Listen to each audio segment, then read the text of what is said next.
అందరికీ శ్రీరామనవమి శుభాకాంక్షలండి. శ్రీరామనవమి నాడు శ్రీరామునికి కళ్యాణం చేస్తారు. కాకపోతే ఆ రోజు శ్రీరాముడు జన్మించిన రోజు కళ్యాణం ఎందుకు చేస్తారు? మీలో ఎవరికైనా తెలుసా? తెలియకపోతే ఈ వీడియోని స్కిప్ చేయకుండా పూర్తిగా చూడండి.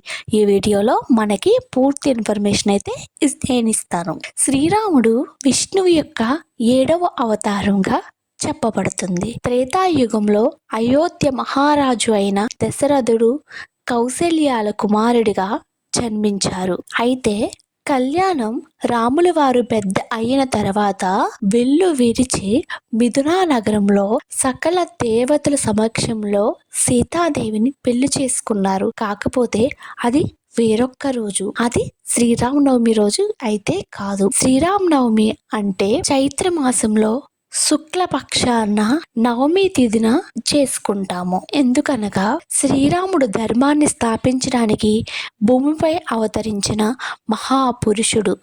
ఆయనను మర్యాద పురుషోత్తముడు అని కూడా పిలుస్తారు. రాముడు నిజాయితీకి, నీతికి, వినయానికి వంటి గుణాలకు ప్రతీక. ఏ బిడ్డలైనా శ్రీరాముని వంటి వారై ఉండాలని వాళ్ళ తల్లిదండ్రుల్ని శ్రీరాముడు తల్లిదండ్రులు ఎలా గౌరవించారో అలా గౌరవించాలని, ప్రతి తల్లిదండ్రి శ్రీరాముని లాంటి బిడ్డ కావాలని, శ్రీరాముని వంటి భర్త కావాలని కోరుకుంటుంది. అందుకే ఆయన మహాపురుషోత్తముడు. ఆయన నీతికి, నిజాయితీకి నిలువెత్తు రూపం. జీవితంలో ఎలా ఉండాలో చూపించే ఆదర్శ పురుషుడు.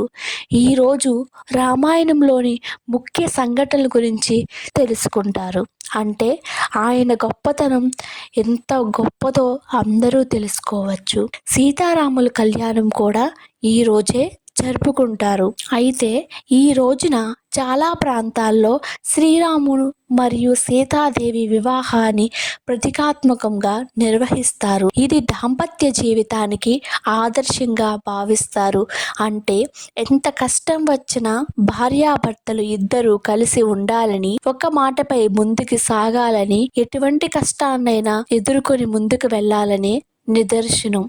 అలాగే సీతమ్మ శ్రీరాముని వెంట 14 సంవత్సరాలు వనవాసానికి వెళ్ళి అడవిలో నివసించింది. శ్రీరామనవమి అంటే శ్రీరాముడి పుట్టినరోజు. అయితే అదే రోజు సీతారాముడి కళ్యాణం కూడా చేస్తారు. కానీ ఎందుకని చాలా మందికి సందేహం ఉంటుంది. భక్తులు ఈ పవిత్ర రోజున సీతారాముల దాంపత్యాన్ని స్మరించుకోవడానికి కళ్యాణం నిర్వహిస్తారు.